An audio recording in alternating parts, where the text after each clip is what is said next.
All right, welcome back to another episode of Read More Comics, Moore. This time, Miracleman, number 4. And I got my homeboys, my brothers from other mothers, Tom Scioli sitting shotgun with me, man. Jim Mahfood directly below me. And at the bottom, holding us all up, the bass, Benjamin Marra. Thanks, fellas. It's been so long since I saw you, and look at you bastards. We're all wearing the same goddamn clothes. Man. I wear the same thing every day. It's the life of an artist, man. Dig. All right, man. So this issue, number 4 of Miracleman, this is the beginning of Alan Moore's quote-unquote Book 2. Mm-hmm. And Gargunza has been introduced as being kind of like the major villain who's created... The guy pulling the strings. Exactly, man. And when we last saw him, he was his young, vital self, which wasn't that vital. He's kind of like a homunculus douchebag. But now he's a crusty old hunter. Yeah, but like before we jump too far into the issue itself, like you see that Jim Starlin cover that's part of the stream, and like the whole Miracleman setup is so Starlin. Like Alan Moore's a huge Starlin fan. If you were into like intellectual comics at that time, there wasn't a whole lot out there, and so Starlin was. But like the whole thing of like changing places where your character goes into some other dimension while you switch place. That's like straight out of like that's. I know there's Captain Marvel, like the Wiz Comics Captain Marvel, but like the mechanism that Moore comes up with is very close to the mechanism that's in the Starlin Captain Marvel comics. So I just wanted to note that. Right. I didn't even think of that about that before. And Moore's one of those guys who's not shy about making suggestions about artists. Like even in that aforementioned pitch, he mentioned Dave Gibbons as a possible guy to draw this thing, or Steve Dillon. Those were his 2 top picks. Wow. So we learned some things here, man. We get to see Alan Davis's interpretation of the middle-aged, doughy Mike Moran character before he turns to Miracleman. And he's kind of a putz. He's insecure. I think isn't he supposed to be like 30? This is a 1980s 30, man. Right, Like, lots of cigarettes. That's right. Man, when you watch Fast Times at Ridgemont, A lot of drinking. When you see Fast Times at Ridgemont High, man, you see those teenage kids, man. They look about 30. Because John Travolta was, It is a more effective like display of the real life Mike Moran, being this kind of schlubby guy. I mean, in the first issue he looks like he's like pretty tough, like he's in shape and everything like that. But in this one, it's kind of nice to see him as like this, schlubby guy. Yeah, and he's still continuing the theme of him sort of being like cuckolded by his own alternate identity. Yeah. Right. It's an amazing touch. It's almost like, I don't know if this is over analyzing it, but the longer he's this new incarnation of Miracleman, the more it has a negative effect on Mike. Like is it possibly wearing Mike down, aging him more, the guts getting a little bit bigger? Because like Ben said in the very first book, Mike kind of a stocky guy, but like doesn't really look that bad. And here, I mean, maybe it's just Alan's interpretation, but here he does look like almost like a 48-year-old, like fucked up middle-aged guy, unhealthy. Yeah, I like that. And like when they're talking about, like they're having this argument, and then he's like, I'm just gonna go change. And she's like, that can't be your solution to everything. And it does sound kind of like, substance abuse or something, where it's like I just need to do a couple lines of coke and then I'll be good to go. Just let me, like he's getting addicted to this like super persona that he can become, and it's not going to solve. He thinks it's going to solve his problems, and it's not. It's only creating problems. And we launched directly into the Bizarro World version of what you exactly described, because we now have a catatonic boy who's doing his damnedest to keep that other persona within, at bay, to prevent him from coming out, man, because he knows that if this demon gets loose, shit's gonna get hectic. Yeah, I feel like this, like Johnny Bates, it's kind of like he's the comics fan. He's this like this like little turd, and he's like, I'm just gonna kill all you if I'll have my day. Guys, can I just tell you that I have a note to myself for this page that I wrote down that just says, Johnny's temptation to transform is ... pussy. It's like he's being tempted by the evil side of himself, the alter ego, and he's like, hey, check out this nurse. Has perfect breasts and legs, and like, if you let me out, you can have her. You're a virgin. You haven't been laid yet. Like, just let me out. Let yourself go and indulge in like everything you could possibly want. And at first that was sort of a funny idea to me, but then I thought about it. I was like, oh yeah, this kid, like, he hasn't experienced all these things, and this is almost like an easy way to like break someone, For sure, man. It's the triune brain theory. There's the logical, there's the instinctual, and then there is the emotional. And Kid Miracleman is trying to like pull on all of those, man, and the way advertising works. If you could fuck with all three components of a person's brain, like, you just created a good advertisement. And right. Kid Miracleman has Johnny Bates on the ropes to the point where the boy reveals that he is inhibiting Kid Miracleman from coming out, man. It's a slip of the tongue with his inner monologue. Yeah, I didn't know that until a second ago when you said it. Like, that's such a cliche at this point, but it's that thing. I didn't know until you just told me. Moore does a really good job of using this, like,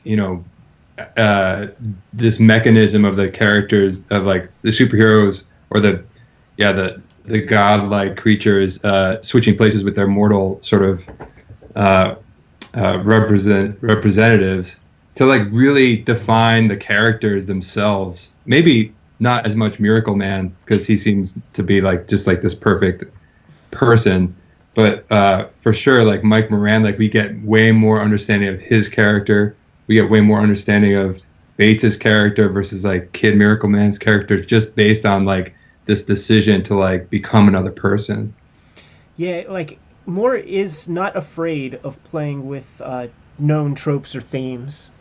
And even on the very next page, when we have Evelyn Cream talking with Sir Dennis, it's one of those oft-used cliches of, if something happens to me, every newspaper on Earth is going to get a package of documents that are going to embarrass you. Right. Like, how many times have we heard that? Yeah. But here's the rule of the writer, man.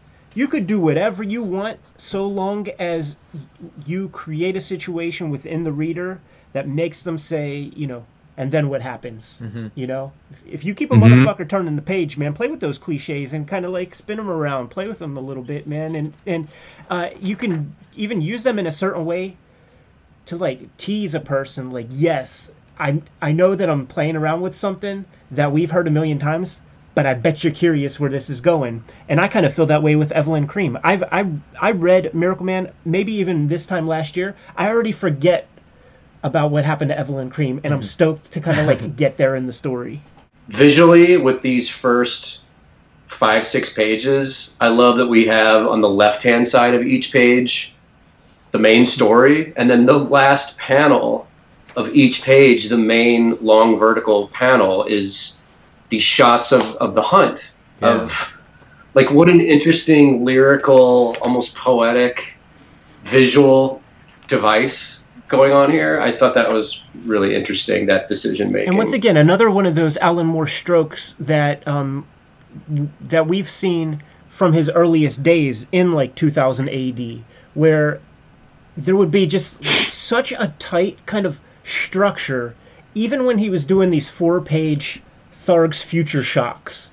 When you looked at those juxtaposed with, Dave Gibbons' Harlem Heroes or Judge Dredd, when those panels are all over the place, like, his comics always have like this super hyper focus. He was even able to pull Bill Sienkiewicz together and prevent him from going like too crazy with the structure. That's probably why we never get to see big numbers, because Sienkiewicz isn't built for that. Like, he's built to like do his whimsy, you know. But a good Alan Moore story like really is this hyper focused thing that, to me, I've seen it enough in enough of his comics that feels like it's 100% him, thus making the illustrator kind of just an extension of his brain in many ways, man. Definitely. I just don't know what specifics the artists are bringing to the thing beyond just the visuals of what we're seeing. Yeah, I mean, with Watchmen, I mean, Dave Gibbons said that like a lot of those characters like were creation, like he would come up with like, oh, how about this guy, a guy with like a Rorschach test on his, you know, like stuff like so it. I'm sure there's more to the story. Yeah, sure. Well, I mean, there's this great description here when he's talking about Miracleman's muscles, and he said his muscles swim like fish beneath his skin. Like, I think that's like a really that's a really you know, good image. That, like, I don't know, maybe that's a cliche that's people, but like it you know, definitely you know what he means. Yeah, exactly. You know what I mean? It's you've seen that, man. Do you guys feel like comics have kind of like lost that kind of descriptive prose in their caption boxes?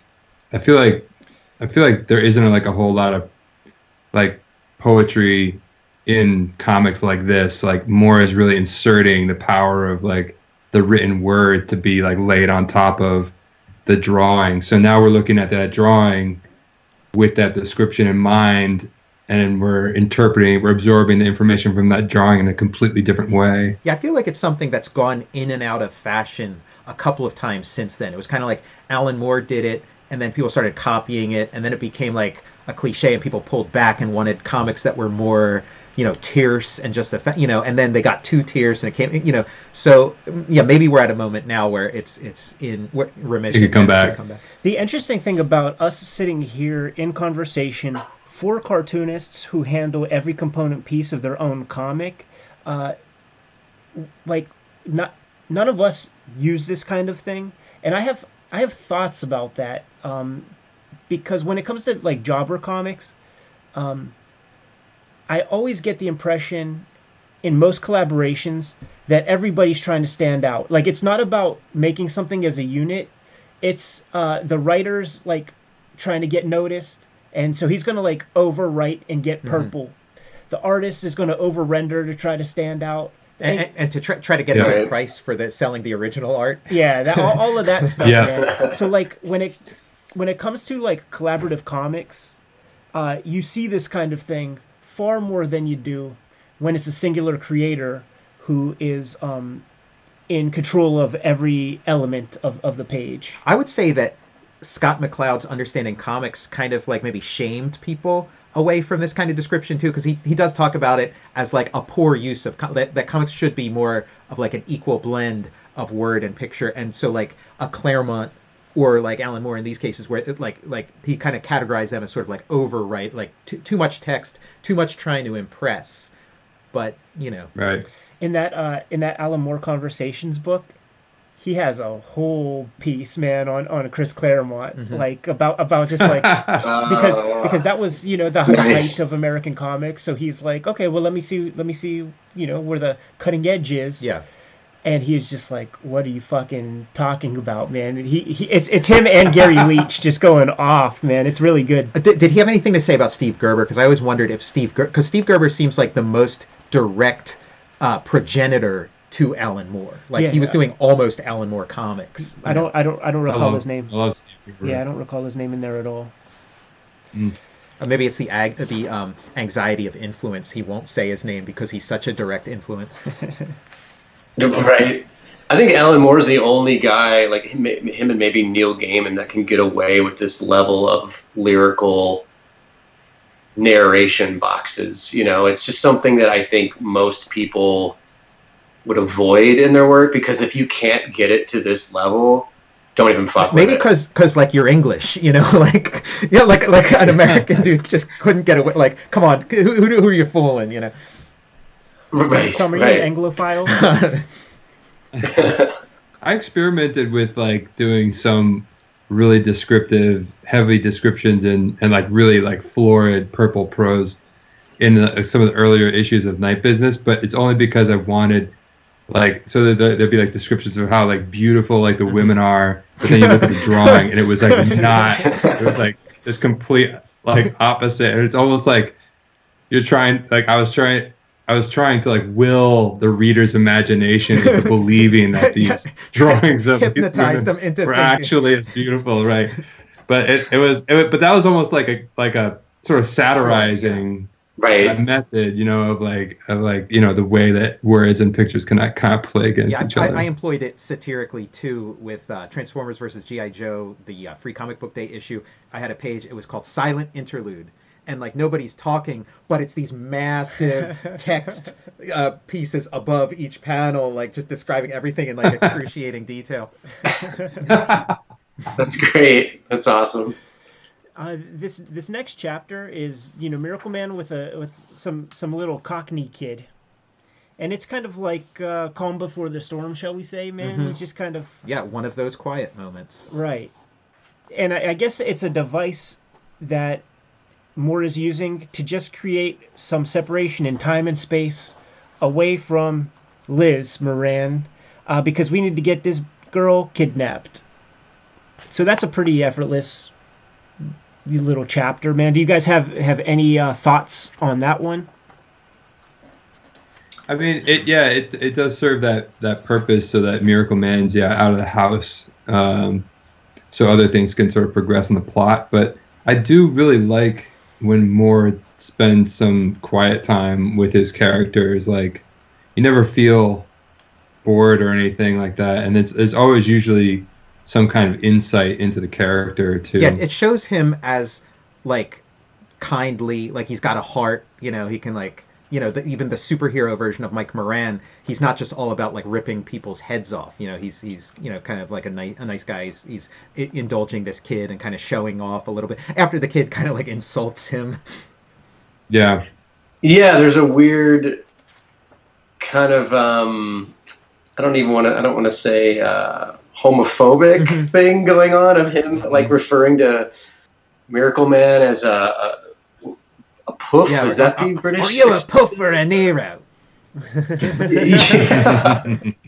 superhero. I think and Miracleman's like, relax, kid. No, I'm a superhero. Check out but then he goes on to explain this Tinkerbell effect, which is an odd, strange thing in itself. But it's kind of a nice. This chapter is like a nice little breather from some of the maybe prosy narration boxes, and it's like, oh, it's just him hanging out in the park with this kid, showing off, you know. And maybe it is maybe it is a situation to create this chill moment, let him be a nice guy, because we're gonna see him be pretty vicious, right, pretty soon. In the right. Overall story, man. Yeah, he's an expectant father, so he's being like a little bit paternal here too. Yeah, good call. Right, definitely. It's like how he relates to the innocent people in the world and the public at large. I would expect, and even if they're like, you know, pretty disrespectful to him, and he has the power to completely destroy a boulder with his fist. Like, he's not going to use that willingly on this person who might be like, you know, annoying him or something like that. We could say, like, knowing the broad story of Alan Moore's complete work on this, we could say that perhaps like Mike Moran still has he's in touch a little bit with his humanity more in this than he is later when he will fight Kid Miracleman, because there's that one famous panel where he picks up a car and he says something like, I don't know if there are people inside this car or not. I'd like to think that there isn't. And he just like uses the car as some kind of like, a battering ram or something. And there are people inside the car getting bounced around and fucked up. It could play as a bookend to like how, you know, he talks to this kid and then how he dispatches Kid Miracleman, you know, like at the very end. That's a good insight.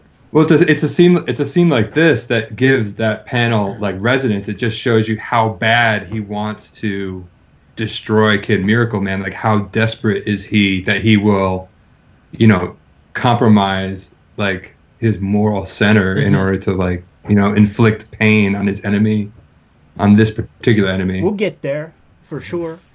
Yeah. But the next chapter, Miracleman Nightmares, waking up from a nightmare himself, Evelyn Cream gets a phone call from Miracleman, who's beside himself because Liz Moran got kidnapped, man, and he's telling that Bluetooth motherfucker to go get his pants on and get over here. We have some work to do.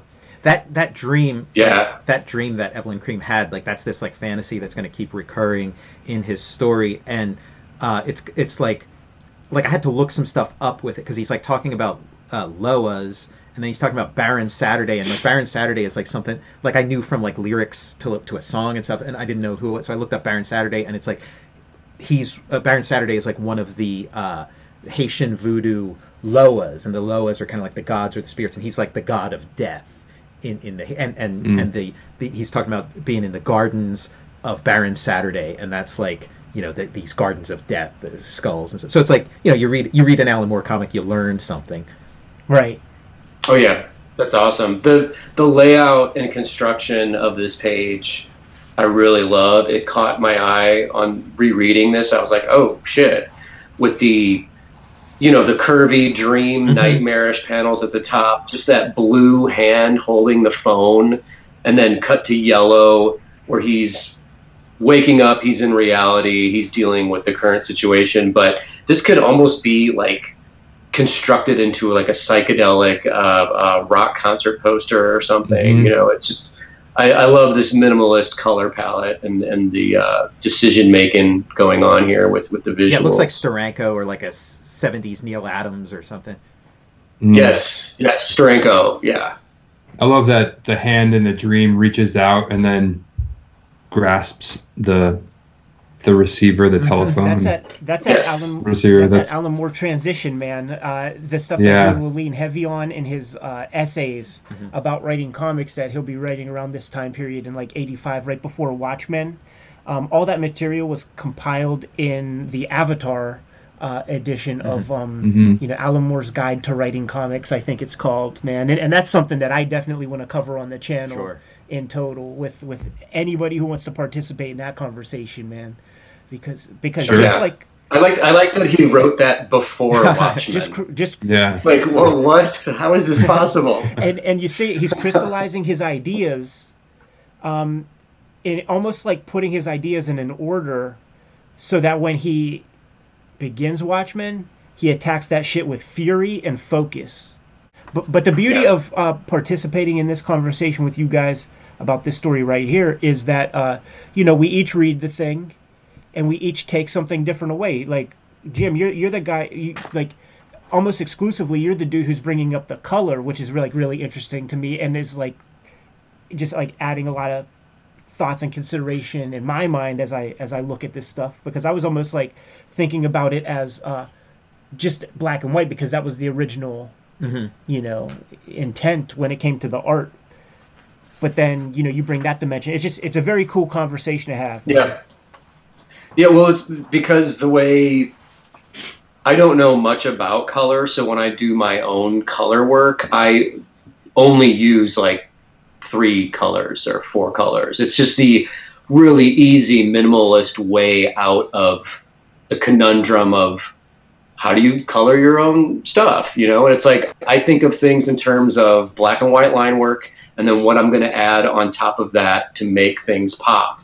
And that's exactly what this style of coloring is. So for me, it really resonates with me, where it's like, this is sort of all you need. The biggest mistake an amateur artist can make is overcoloring and using too many colors, too many options. I still make that mistake. Like, yeah, me almost too. every day. You guys remember the days, man, where it was not a foregone conclusion that you would be doing any kind of art in color. So when you get your first opportunities, that's where like that restraint goes out the window, man. Because it's like, well, is this the only cover thing I might do for a while? Like when I was young, I was doing those weekly, free weekly covers, for like city paper, like all that shit. And my stuff would just be a freaking crayon box of color. just because it's like, Mhm. when Oh, will yeah. I have that chance to play with color ever again? You know, talking about color, like this Yeah. is like one of those like dark, grim and gritty comics. You know, still held up as like an exemplar of that type of comic.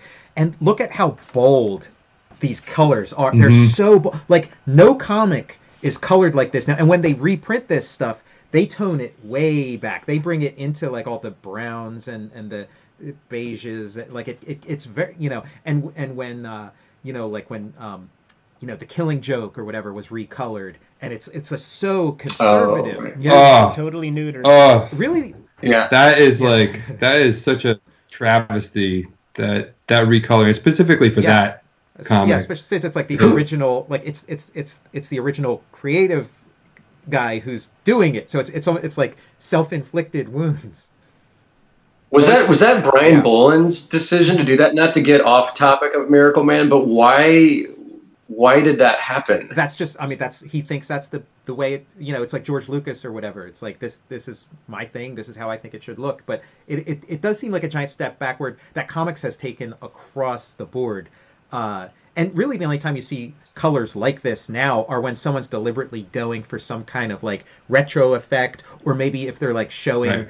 a scene that takes place at like a dance club or something, then you'll see a panel that's all Right, red right. and a panel that's all, you know, purple or whatever. Ben uses those kinds of colors, Sure, man, super yeah. poppy and stuff. Right, all the time. Yeah. Yeah, it's great. Let's see, where are we at, man? Oh yes, Liz Moran. She's kidnapped, and she's with child, and she's set up in what these evil scientists deem to be nice conditions, because they basically, I guess, replicate her bedroom. We're going back and forth. You know, these are these 8-page chapters that were in Warrior magazine, so it'll be 1 page Liz, 1 page Miracleman and Evelyn Cream trying to find her. Back and forth, creating that kind of syncopation. And ultimately, it's Gargunza who has Liz, and it's revealed at the end that that baby's going to play a part in his scheme to kind of regenerate himself or something. He's a withered, crusty little old man. I like to think of him. I read him in the voice of Burgess Meredith from Rocky. Right. That works. Yeah. But basically setting up the next big challenge for Miracleman in that chapter. Yeah, just like, you know, that the world's like way more dangerous than you thought it was at the beginning of this story. What's interesting too is like Miracleman, you know, for all his power, he still has to like call his friend on the phone to see, you know, can he help him out to find his missing wife. Like he's not a detective. He doesn't have like psychic powers to like try to find her or anything like that. Like he really needs to rely on somebody else's expertise to help him out of this situation. That's a good point, man. Like he's a big bimbo. Yeah. And needs to be directed to do things, man, because it's always been that way. You know, Right. there's an inevitable Soviet missile coming. Go handle that, Miracleman.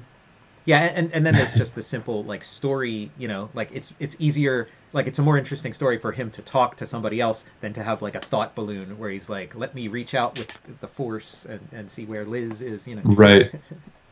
That's a good point. It's almost like in Dark Knight Returns, Superman becomes almost that type of puppet character where it's just like he's the pawn that doesn't really do much but just go off and, you know, destroy things or take out the bad guys, you know. Because without Evelyn Cream, he really wouldn't have any connections or he wouldn't be able to take any steps to figure out like, well, where's my wife?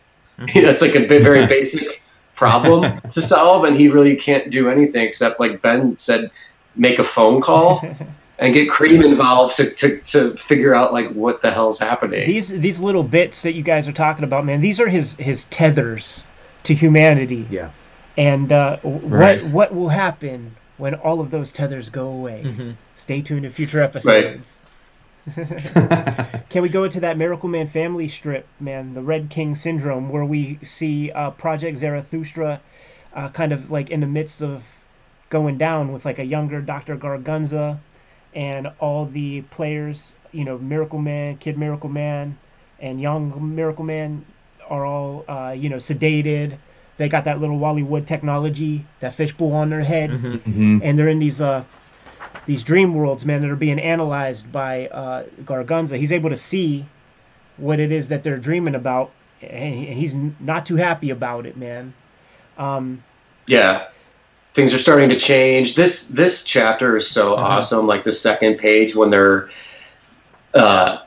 just looking at the crazy, like psychedelic evil castle structure, like so brilliantly drawn, so well done, so strange and like nightmarish. Really, really cool shit. There's such a great like sense of dread through the whole thing. Like it is kind of scary, and like the camera is like super close up.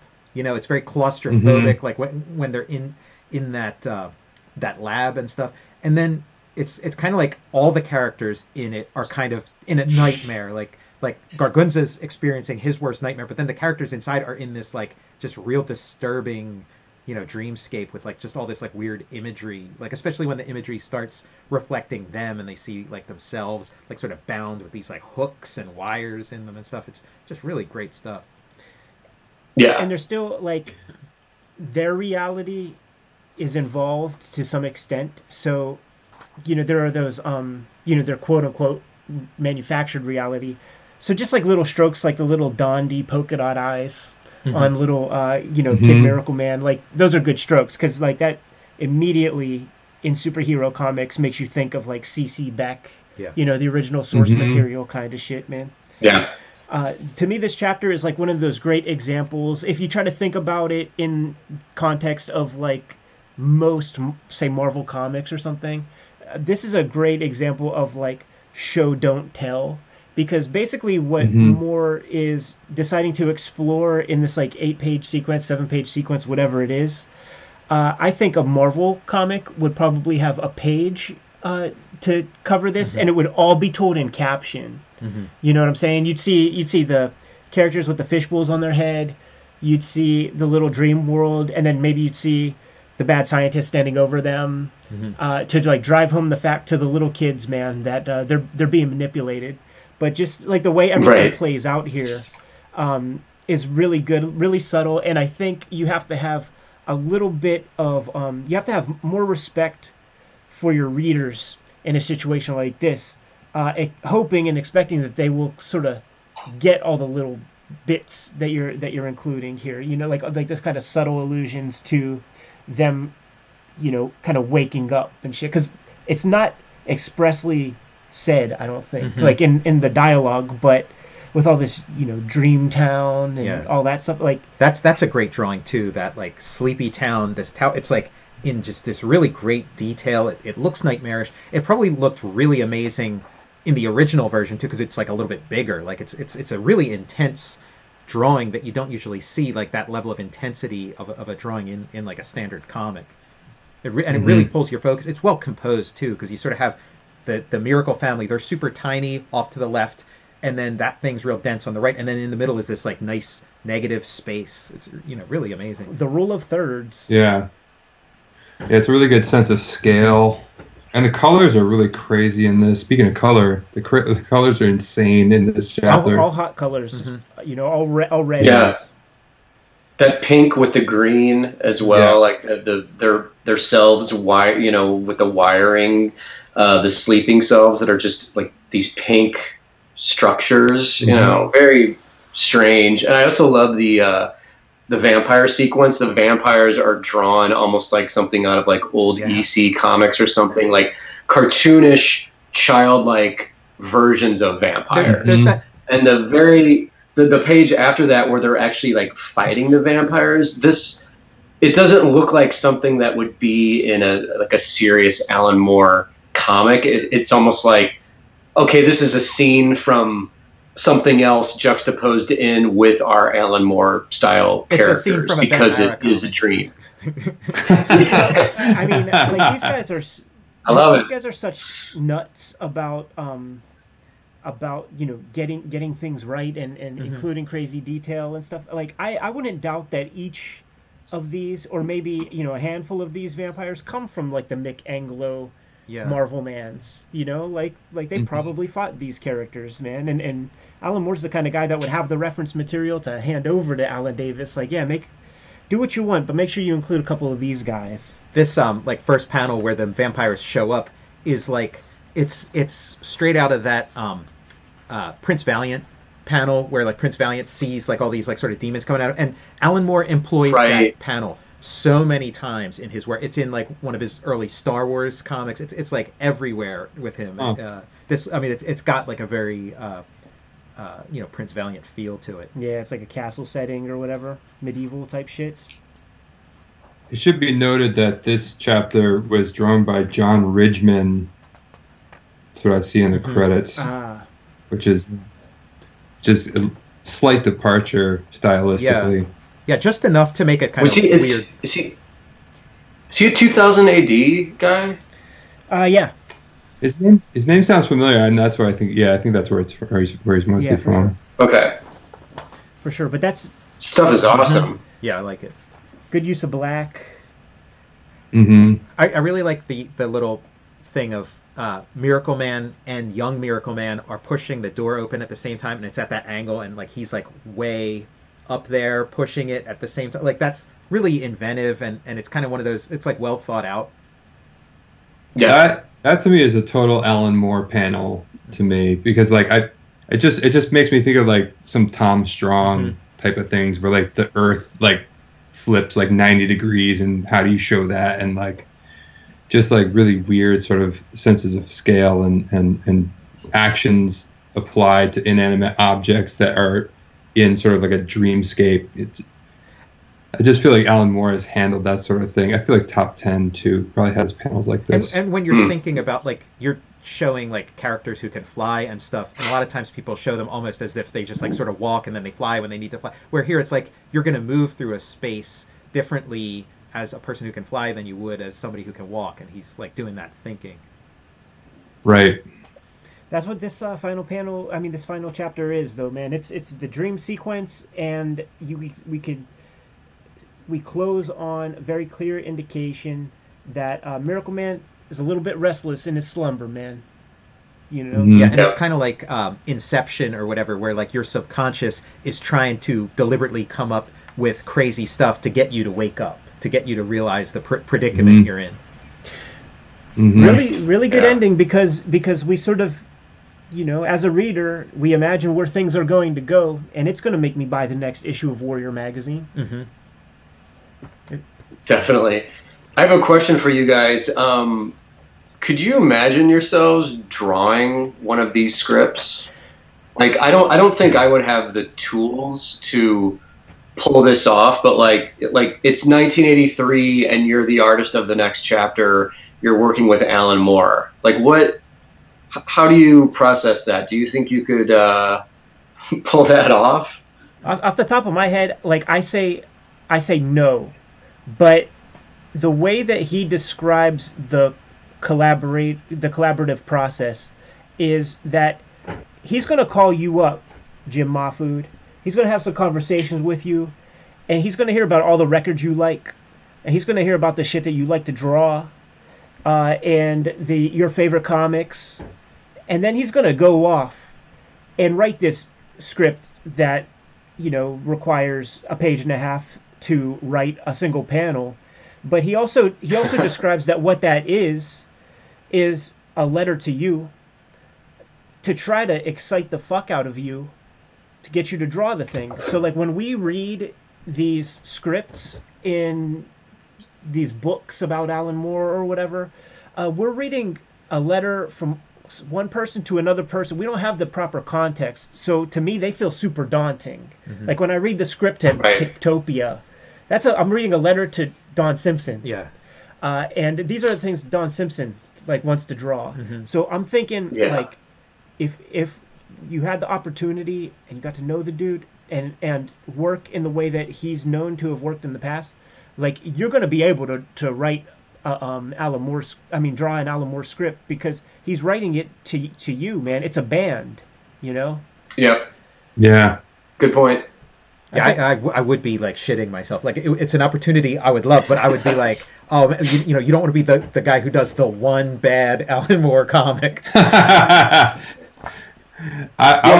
would love to do it just because I think that the challenge is like so high, and I don't think, I mean, I don't think Moore would let you do a bad thing, Tom, because he would just pull you to like raise your game to its highest levels, and yeah, I mean, force you to do all this sort of like reference research and all this stuff to get everything. It would proper. be the fear and the intimidation that would force you to make a great comic. That's probably why they are all great. That would fuel you to like, you know, new heights. So, I mean, that's why everybody that works with Alan Moore, usually that's the best comic of their career. You know, let me ask you, Ben, you work with Grant Morrison. What was that like, man? That was a lot of fun.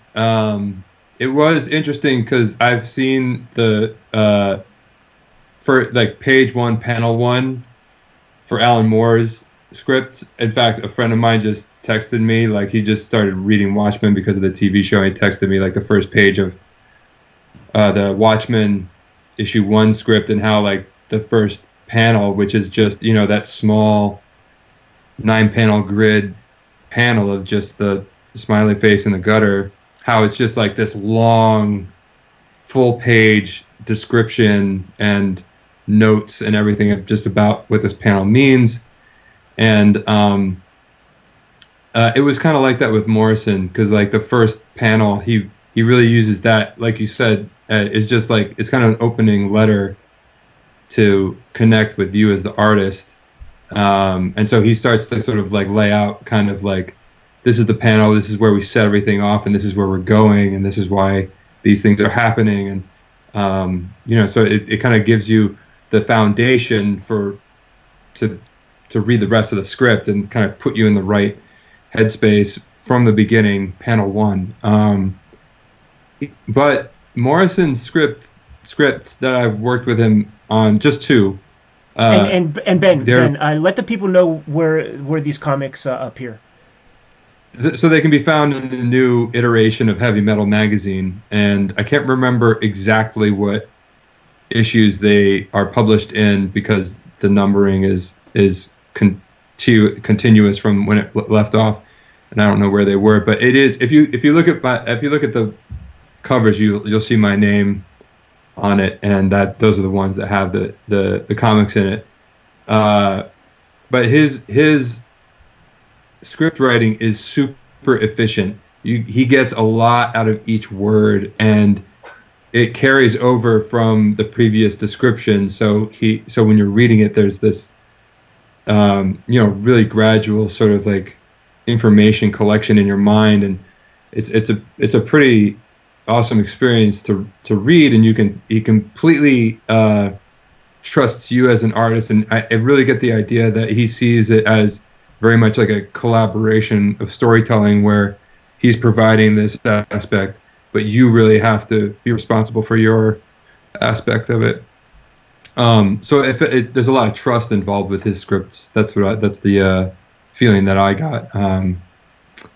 But they're also sort of like just inspiring and impressive, just because his imagination is so sort of vast and incredible that I was just sort of in awe of like the shifts he would make in scenes, and I'd be like, wow, my mind would not make that leap, if I was telling this story. And so it's very unpredictable, very interesting, very informed, and it's just amazing because he just hammers these things out like constantly. Yeah, that's very exciting. Wow. Hey, Jim, can you describe what some of your collaborative experiences were like with writers? The kind of scripts that you got, Marvel Method, Beyond Marvel Method, like what kind of?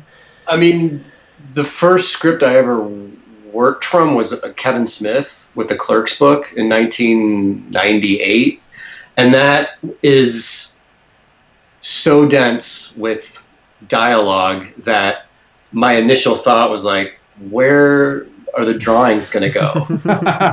You know, so that was one. But Kevin, great to work with, and he would literally have everything, you know, like panel description. Here's what the character's doing. He's hanging out, doing this, whatever, and here's all the dialogue. That was one method. Working with Brian Bendis on Spider-Man stuff at Marvel, those issues I did were all like comedy based, so that made it way easier. Where Brian was like, here's the panel and the dialogue, but go ahead and like do whatever like background jokes you want to add or whatever way you want to interpret this. Go nuts, have fun.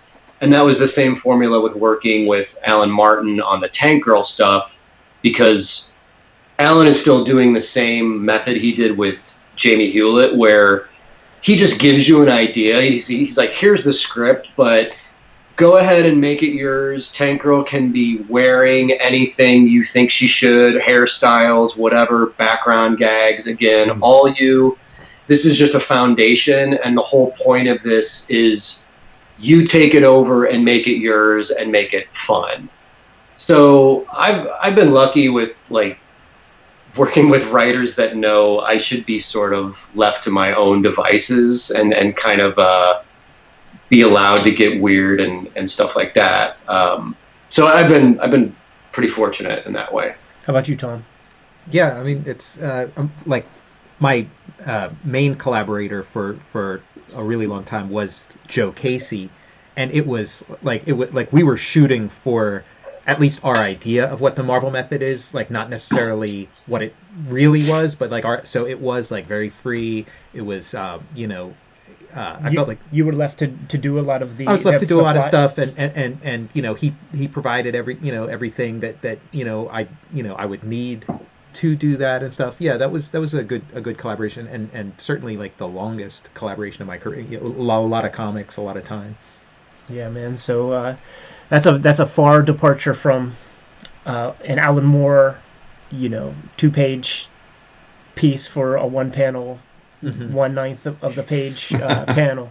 Oh yeah. Yeah, Right. man. Hey guys, listen. We completed issue 4 of Miracleman. I would love to chop it up with you guys on another set of issues, man. Whenever, if you guys can find the time, in the near future. Need to get some of your plugs out there, man. Let the Kayfabers know what you're up to and what new comics you have on the racks or whatever, man. So, Ben Marra, why don't you start that off, man? Sure. Yeah, you can find me on social media. Instagram is the best spot. Benjamin_Marra for that. I'm on Twitter. Also, can't remember my handle for that. But Instagram is the best spot. You can find my books on the Fantagraphics website. That's probably the best place, but also in cool comic book shops and on Amazon if you're desperate. I have a new graphic novel just finished, which will come out next year. It's yet to be titled. We're sort of messing with the title, so just look for that coming out soon. We'll have you on when it's close, man. When all of these details are taken care of, title, publisher, all that shit. Yeah. Man. We'll help you sell a bunch, man. Sweet, I'd love Mahfood, that. man. Where can the people find you? Yes, under my name, Jim Mahfood, on Instagram and Twitter, jimmahfood.com if you want to buy books and merch. And my most recent projects, Tank Girl All-Stars is a hardcover anthology available through Titan Books. That's me and all the other Tank Girl guys celebrating her 30th anniversary, drawing short stories and stuff. That was last year. And my last creator-owned project was Girl Scouts Magic Socks. The trade paperback of that is available through Image Comics. And I'm currently working on the new Girl Scout series that will be out next year through Image. Don't have a schedule on that yet. I'm just working on it as I go along and having fun. Very cool, man. Tom, drop some plugs, man. Yeah. On Twitter, I'm at Tom Scioli. It's Scioli is how you spell Scioli, and on Instagram it's Tom_Scioli. And in January, I think it's January 20th, Fantastic Four Grand Design Treasury Edition is coming out. Super excited about that. My first Treasury Edition that's like all me, and then in July there's going to be the Jack Kirby, the epic life of the King of Comics. It's a biography, graphic novel comic of the life of Jack Kirby, and there's going to be a free comic book day version of it in May. I think May 20th for free comic book day. All of these links are going to be in the description below this video. And I'd like to have you guys come back, man. Like, let's talk more Alan Moore comics. Let's talk other kinds of comics. I know that Ben and Tom, I know you guys read Providence. So that would be a fun. I've never read that. Mm-hmm. I read the first issue and realized I never read one H.P. Lovecraft thing. And for about a year and a half, I read and reread H.P. Lovecraft comics. So it's like I developed the tools to be able to understand and read Providence and actually like get something out of it, I think, man. But I'd love to have you guys back, man, and like chop it up some more on some book clubs or just, frivolous chit chats about comics and shit. I'm down anytime, guys. You name it. Sounds good. Kayfabers, like, subscribe, and follow the YouTube channel. Hit the bell icon. We'll notify you when the next vids are available. In the meantime, make sure you read more comics.